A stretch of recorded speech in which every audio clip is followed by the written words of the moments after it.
யாரே? நான் யாரா இருந்தா உனக்கு என்னடா? அங்க ஆர்டிஎக்ஸ் ஸ்வீட் பாக்ஸோட வந்திருக்காரா? ஆர்டிஎக்ஸா?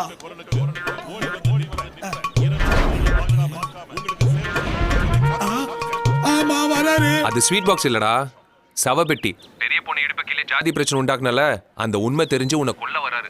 உன் உசுரை காப்பாத்திக்கணும்னா உடனே போய் ஆர்டிஎக்ஸ் கால்ல விழு.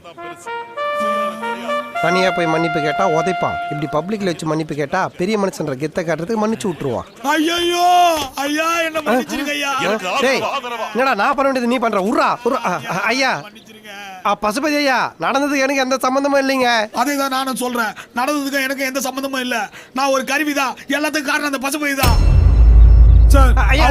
பெரிய பொண்ணு இடுப்பை கிள்ளி ஜாதி பிரச்சனையா மாத்துறேன். அவர் சொல்லிதான் என் மச்சான் ஸ்கூல் பசங்க மேல எல்லாம் கட் அவுட் தள்ளி விட்டான். டேய், உன் மச்சான் கட் அவுட் தள்ளினது, உன் மாமியார் நுர தள்ளினது, நீ ஃபிகர் தள்ளினது, இதெல்லாம் கூட கேட்க வந்தேன். வேலை செய்ய விடுறா. வேலை செய்ய போறீங்களா? நான் தான் உண்மையெல்லாம் ஒத்துக்கிட்டேன். அப்புறமா ஏன் என்ன பாம்பு வச்சு கொல்ல பாக்குறீங்க?